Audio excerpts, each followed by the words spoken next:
Então, quando a gente fala de autismo, a gente tem uma intervenção que a gente chama de abrangente e a outra que é focal ou focada. Focada é o seguinte, eu tenho uma questão comportamental específica, que a gente chama de tudo comportamental, mas comportamental, sensorial, intelectual, né? E aí eu vou olhar para qual é a evidência melhor para lidar com aquilo ali. E aí eu tenho a questão do tratamento abrangente. Olha, eu quero olhar para todos os domínios aqui, eu quero olhar para o autismo de modo geral. Essas 28 são intervenções focadas ou focais. E aí nós temos muitas delas que são baseadas em análise do comportamento aplicada, em ABA. Tem também um TCC, terapia cognitivo-comportamental, tem evidência para depressão, ansiedade e instrução acadêmica. Depressão e ansiedade do autista. Sim, exatamente. Pesquisas específicas com autistas. No autismo nível 1, né? E a gente tem, por exemplo, intervenção mediada por música, que entra aí principalmente a musicoterapia. Que, Tem aliás, evidências? Tem evidência. Olha só. Que, aliás, ela é uma área que tem muitas pesquisas brasileiras de alta qualidade, viu? Interessante. Então é uma área muito forte. Eu achava que era uma coisa tipo bicho grilista. Eu falo pra eles, eu vou um evento com eles. Eu vou ter um evento de musicoterapia agora em abril. Antes eu achava que era uma coisa assim, né? Não, depois eu fui. Mas evidências pra quê? Pra parte sensorial? Não, principalmente pra área de comunicação e habilidades sociais. Mas também para regulação emocional, para algumas áreas assim bem interessantes, viu? Legal, As evidências são bem legais. Aliás, dessas áreas é a única que, inclusive, tem uma revisão da Cochrane, evidência com a Cochrane. Olha só. Então é uma área muito bem estabelecida. A gente tá falando muito da Cochrane, tá, gente? Porque é uma organização que produz essas revisões da literatura, esse agrupamento de pesquisas com um padrão altíssimo da exigência da qualidade, tá? Das pesquisas. Porque o modelo que eles usam, muitas coisas, são estudos randomizados, né? Estudos em grupo, né? Que a musicoterapia usa bastante. E intervenção mediada por música, incluindo a musicoterapia, intervenção assistida por tecnologia, e aí nós estamos falando assim de aplicativos, softwares que podem apoiar intervenções com evidência. Eu, inclusive, tenho alguns estudos nessa área, né? A gente analisou, fez uma revisão sistemática que a gente publicou na I3E, que olhou para especificamente esses estudos, olhando que mobilizaram práticas da análise do comportamento, e tem um problema de qualidade muito grande nesses procedimentos, nesses aplicativos, mas é uma área que tem evidência, que está crescendo, que a gente está aprendendo ainda a fazer direito, adequadamente. Tem a intervenção que eu já falei, que é exercício e movimento. Aí quando você olha, porque tem o rótulo exercício e movimento, aí você vai olhar para os estudos, vai ler e vai entender o que fizeram aqui, que produziram. Então tem estudos com karatê, tem estudos com yoga, eles chamam de práticas de mind-body, relação mind-body, né? Que é a relação do corpo e mente e tal. Então tem várias ali práticas com evidência, vários procedimentos que podem ser mobilizados nesse sentido. E você tem como intervenção abrangente, a ABA. Então, assim, vamos imaginar que uma criança é pequena, ela tem lá 2 anos, e aí ela tem autismo, tem um diagnóstico de autismo. Os dados hoje permitem que a gente dê diagnósticos estáveis com 1 ano e 2 meses, tá? Então, eu tenho lá uma criança autista. Qual é o tratamento que eu vou procurar? É um tratamento que a gente chama de intervenção baseada em ABA.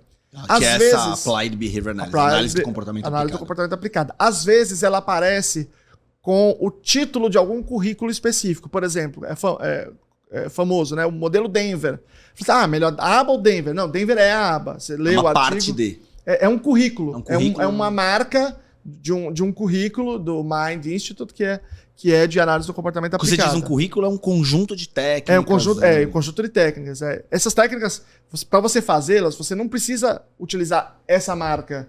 Mas eles organizaram e fizeram bons estudos randomizados. É que nem quando tinha na época da musculação, da academia, tinha tipo o body pump. Isso, Você ficava pulando numa cama elástica e tal.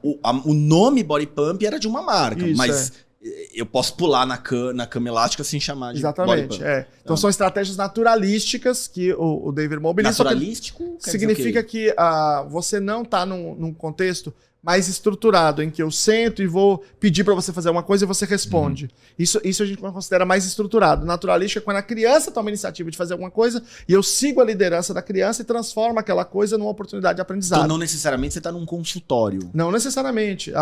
Mas mesmo que seja uma estratégia estruturada, tem muitas dessas intervenções que acontecem em casa. Em casa, na escola. Exatamente. Acontece em outros lugares também.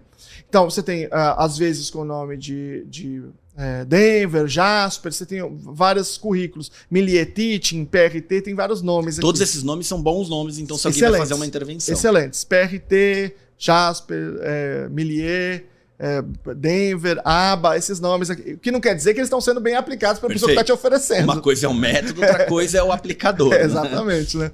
Então aí você tem que investigar se aquela pessoa é um bom profissional, bem formado, tem experiência e tal. Aí você tem essas estratégias focadas. Eu falei de uma série delas, e tem uma que eu não falei ainda, que é muito importante, que é a integração sensorial, que é feita por terapeutas ocupacionais com formação em integração sensorial de Hertz, não é qualquer pessoa, né? E que também é muito importante, porque essas questões sensoriais são centrais no autismo, né? Grande parte dos indivíduos autistas. Então, em geral, a pessoa faz um tratamento, que é ABA, e ela faz atendimento, por exemplo, com a terapeuta ocupacional, com a fonoaudiologia, né? Com a fisioterapeuta muitas vezes, às vezes com um profissional de educação física. Eu acho que tem que ser mais vezes, acho que a gente está subestimando esse campo, né?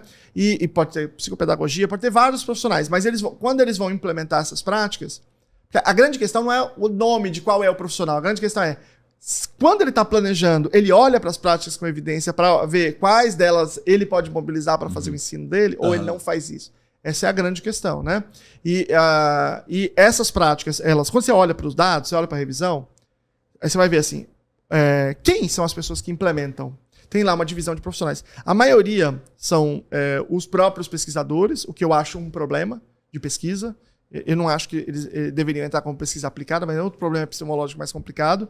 Mas, quando eu olho, por exemplo, psicólogos, 3,7%, se não me engano.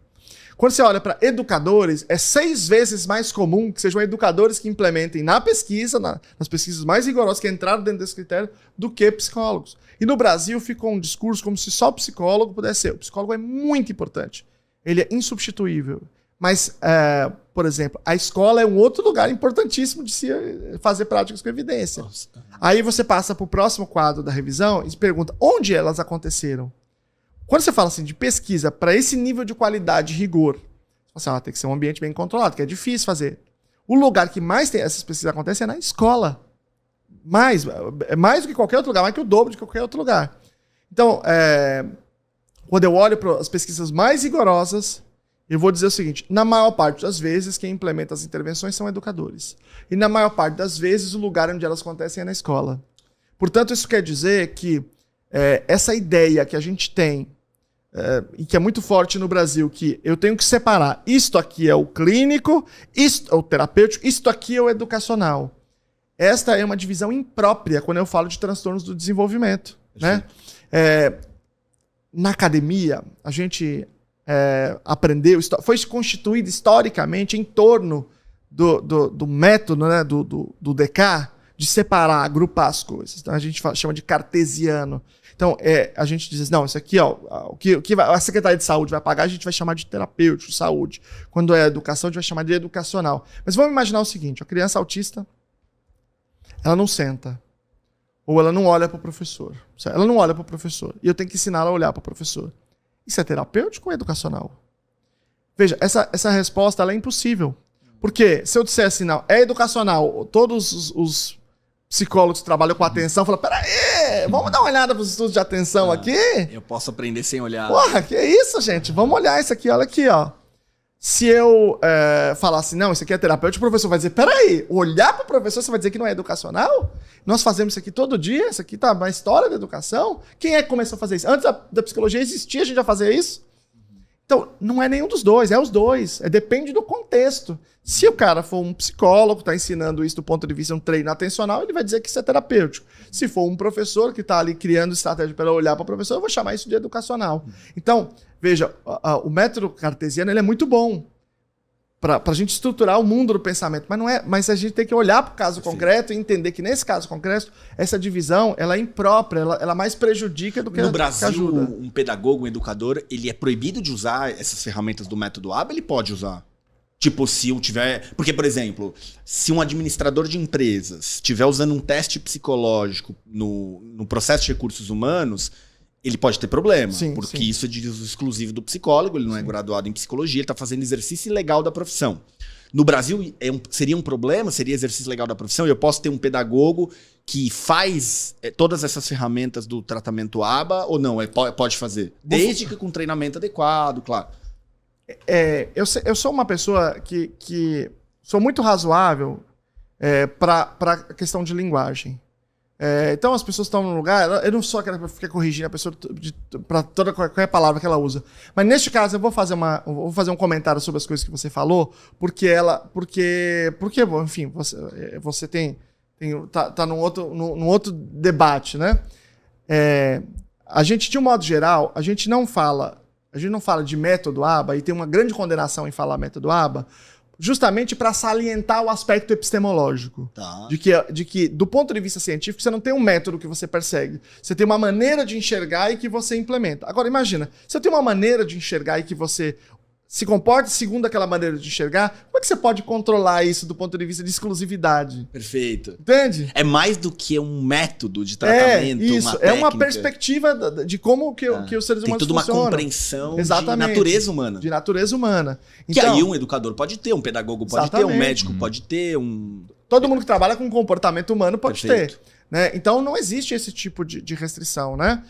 Os testes psicológicos, de fato, não podem ser utilizados, mas as avaliações advindas da análise do comportamento aplicado, todas elas podem ser implementadas livremente por terapeutas e por professores.